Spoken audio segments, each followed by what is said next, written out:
Hi, hello once again.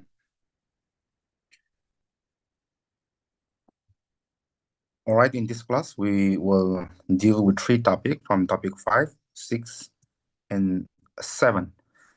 Some of the topics are being covered by your assignment, so uh, we are starting with the topic 5 for this session here. So the topic 5, we have spiritual support and prayer in pastoral care. Let's see a little intro.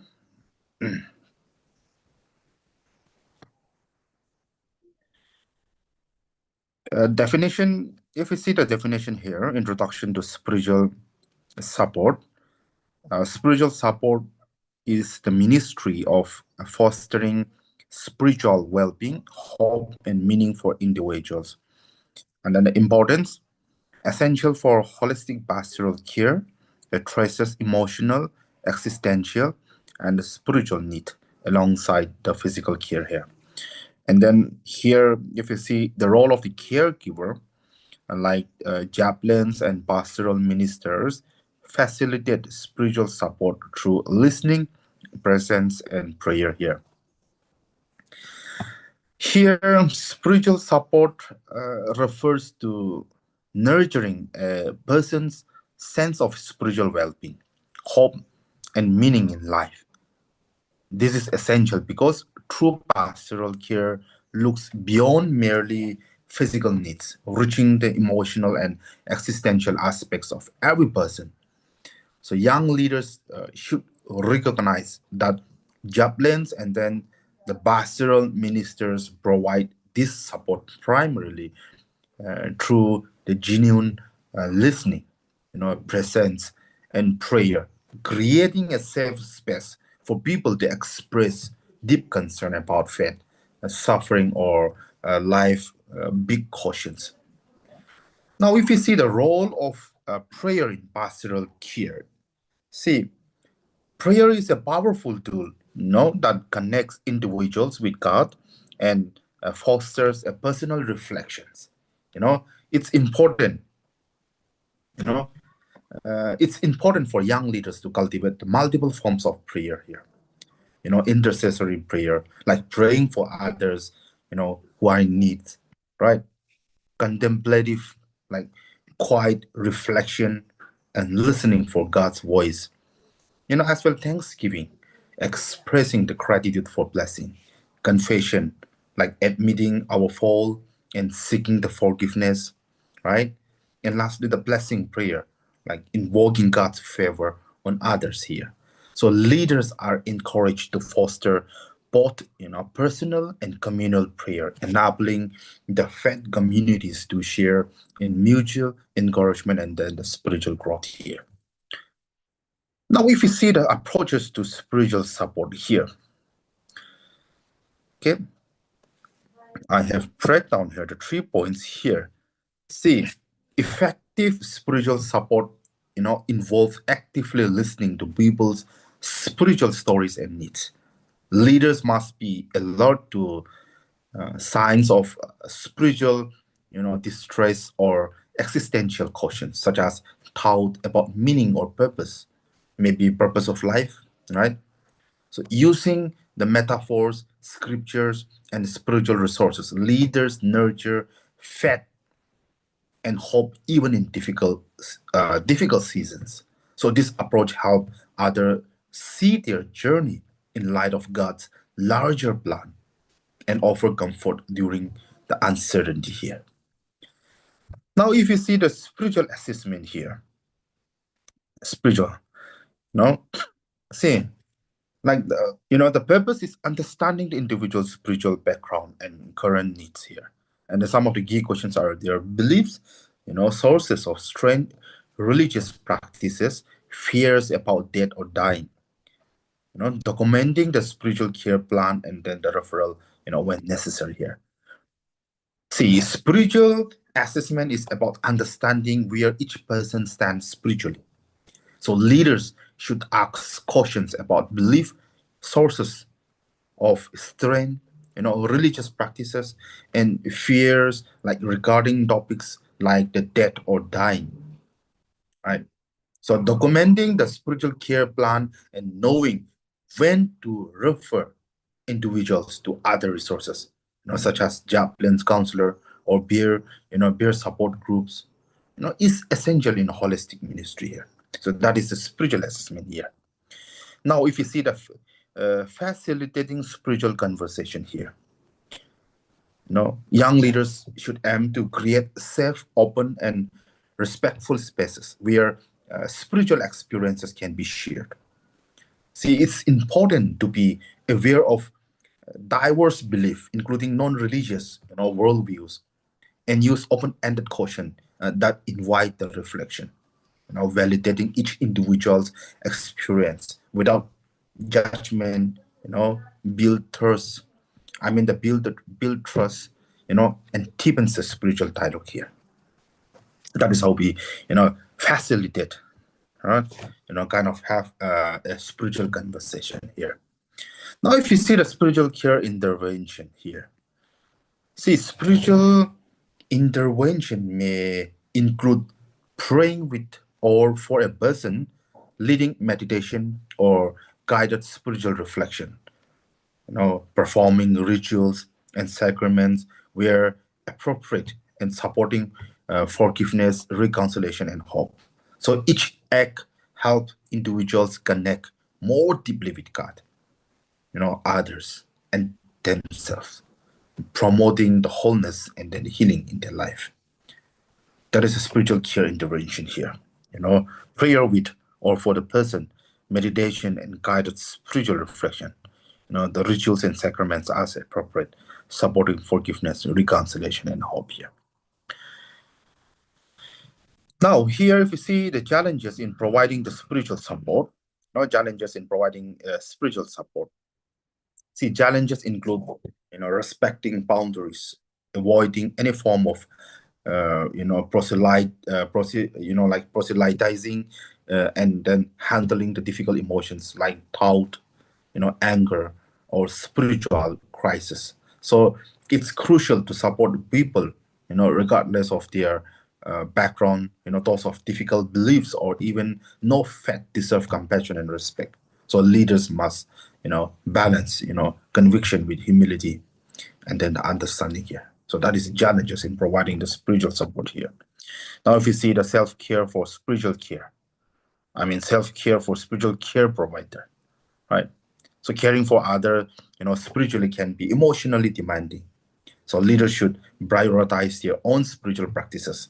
So be aware of, compassion, fatigue, and seek peer support, and then the ongoing education here. So maintaining personal spiritual health ensures, sustains an effective ministry.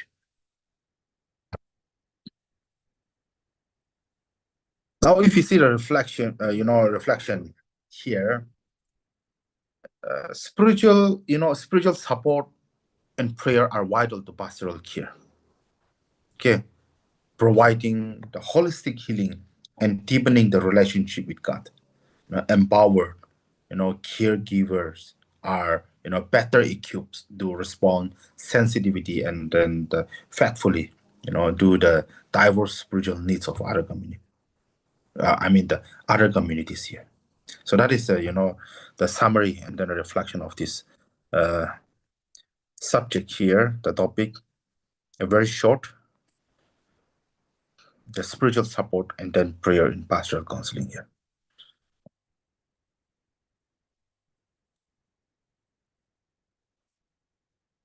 So these are some of the, you know, the principles, right? So which will be, ready to serve with humility, so understanding and then the spiritual wisdom, that will, foster an environment where everyone's journey with God is, honored and then nurtured here. Currently, if you see the next, let me go on with our next BPT here. Where is it?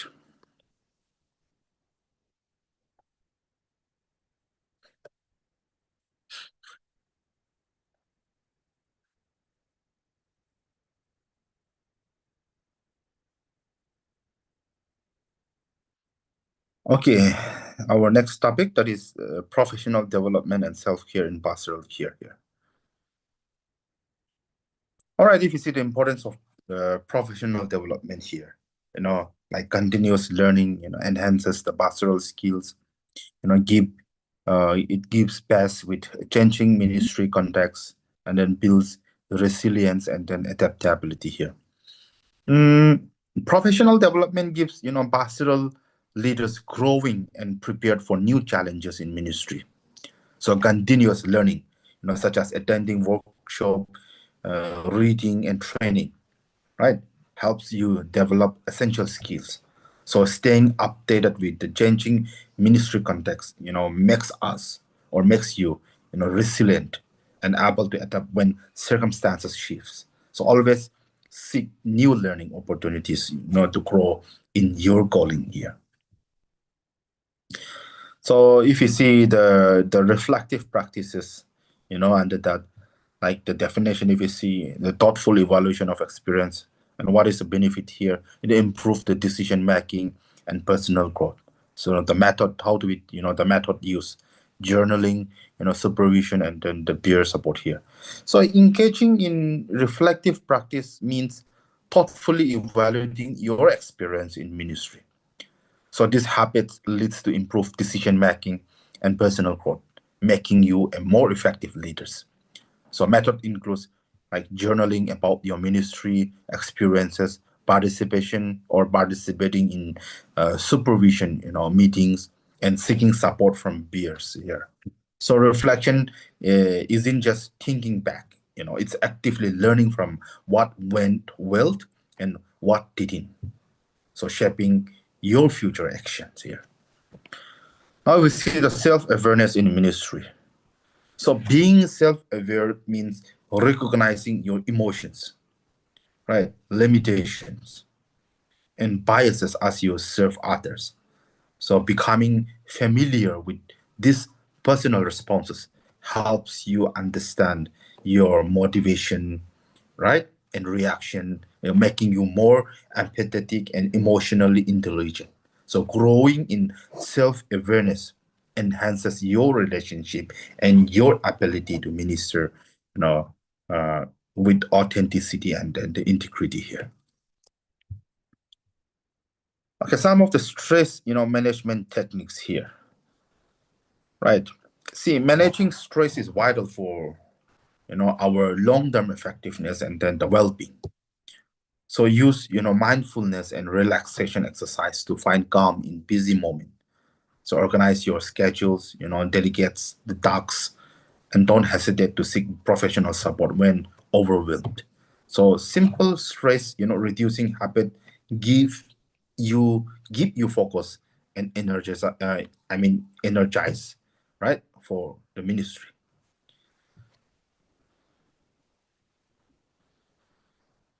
Okay, maintaining spiritual health. If you see the maintaining the spiritual here, see your spiritual health is the foundation for serving others.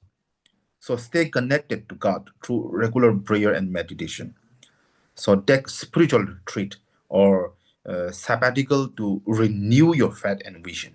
So find accountability partners or trusted mentor to share your journey, pray with you and help you stay on track. So remember, a spiritually healthy leader inspired a spiritually vibrant community. So this is what we need to keep that in mind as a young leaders, as a leader, as a minister in the church. Now here, how do we keep our work-life balance here? See, set a realistic boundaries between the ministry work and then the personal life. So make time for family, your health, right? We all have hobbies, right? Into to avoid the burnout. So that we need to balance that one, right? Recognize signs of overwork early and take steps to reset.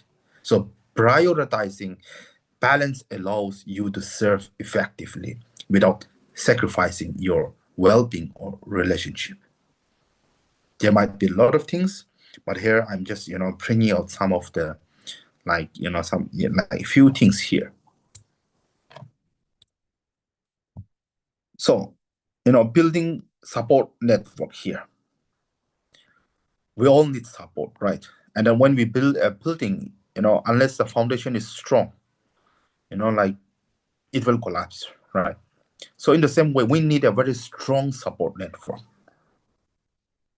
which are crucial for sustainable ministry. So we need to seek, peer group for regular encouragement and then the accountability here. So consider professional counseling and coaching, for growth in challenging seasons here. So value the support from your church and wider community. So they are part of your care team. So you are not called to lead alone, right? Now here are some practical tips for self-care here. Daily self-care habit build your resilience and joy in ministry.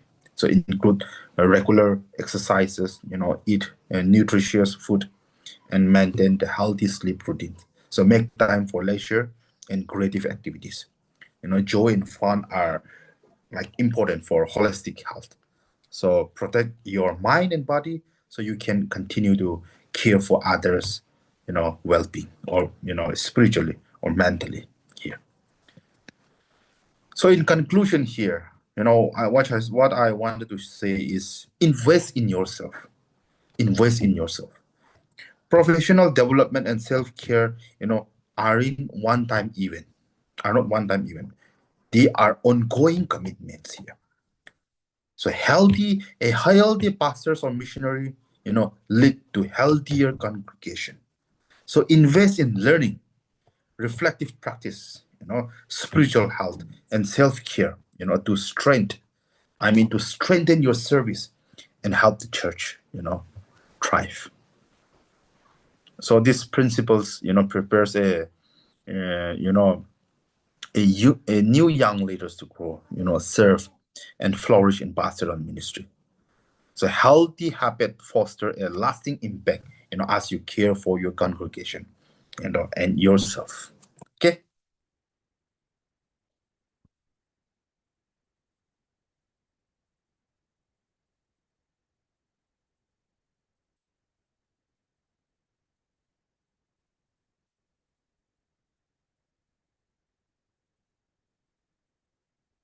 So lastly here, ministry, context and practical application here.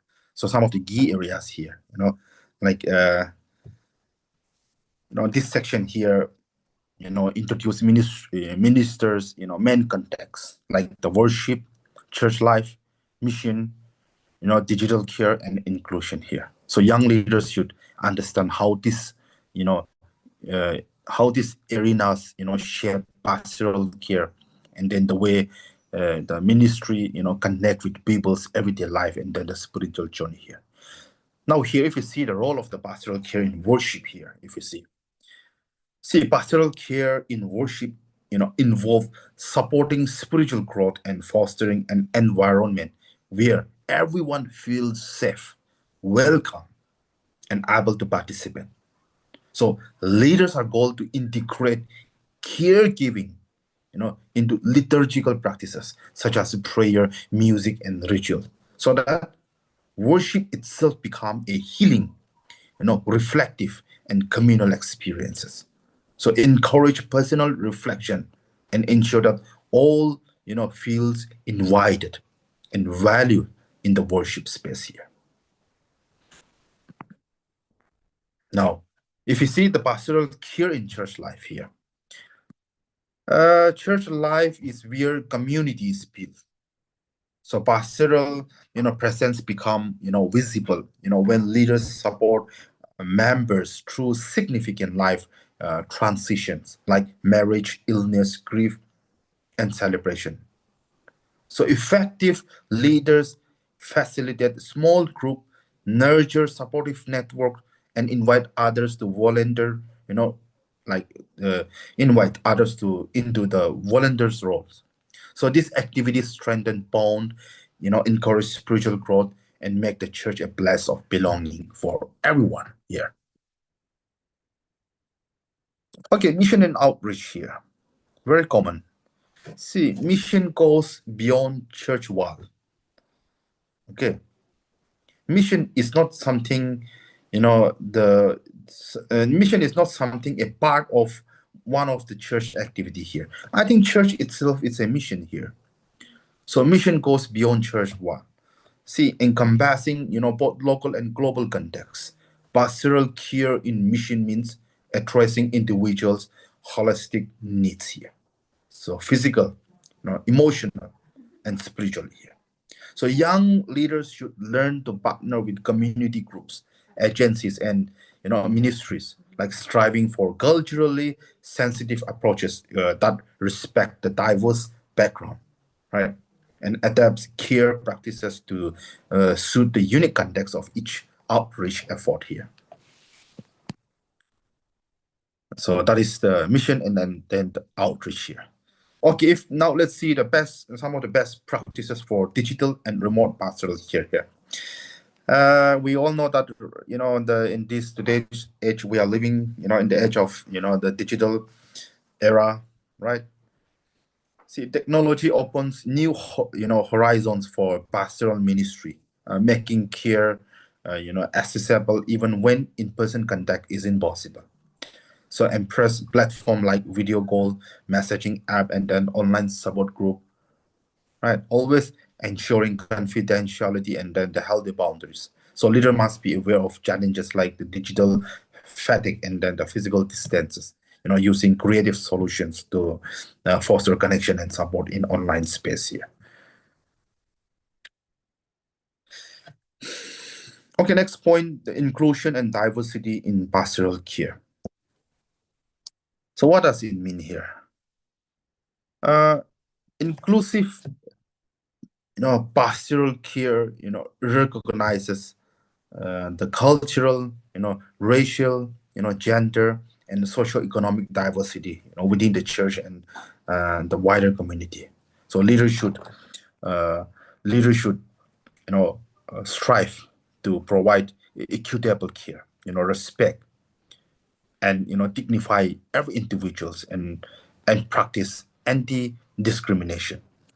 Use language and offer services that are accessible, or that are accessible, to all. So every members feels seen or valued and included in ministry activities. So that is the inclusion and then the diversity in the pastoral care here.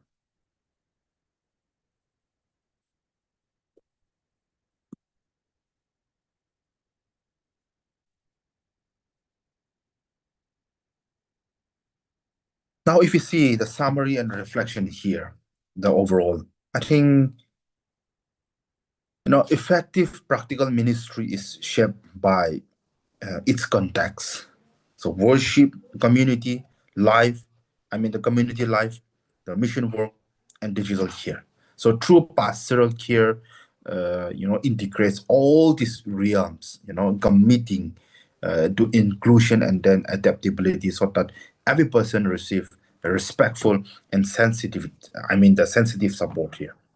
So remember, adaptability, being willing to learn and, respond to changing need is a key strength for every young leaders here.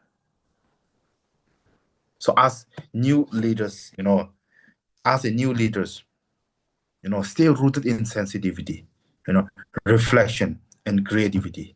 So the practice of pastoral care must continually grow to meet the real needs of individuals and communities.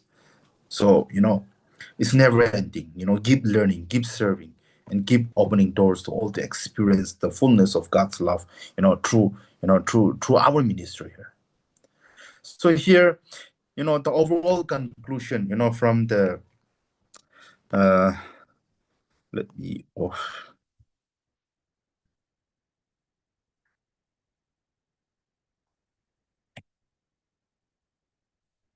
so here the overall conclusion for from the series of from the series of these PPT slides on spiritual support, the professional development, self-care and practical ministry application, is that effective church leadership requires a holistic, adaptive, and compassionate approach at every stage of ministry.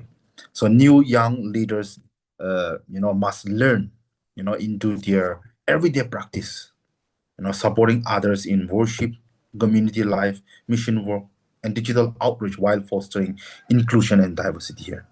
So spiritual support is foundational, offering individuals hope, meaning and pastoral presence through attentive listening and then the prayer here. So professional development and reflective practice, it strengthens the resilience and the adaptability here. While self-care, preserve long-term effectiveness here. So practical, ministry empresses, context, infusion care in the worship, live event, outreach, and then the online spaces here. So always, you know, remaining sensitive to cultural, and then the individual differences. So when these elements are combined, so young leaders are empowered to build a vibrant, healthy, church communities that reflect Christ's love and are prepared to respond to the evolving, needs of people. So commitment to learning, personal growth, and spiritual health, ensure that ministry remain, sustainable and deeply impactful for both leaders and then those, that we are serving. So this is the end of this our video. May the good Lord bless you. And then if you have any doubt, you are always free to, you can type a caution. Yeah.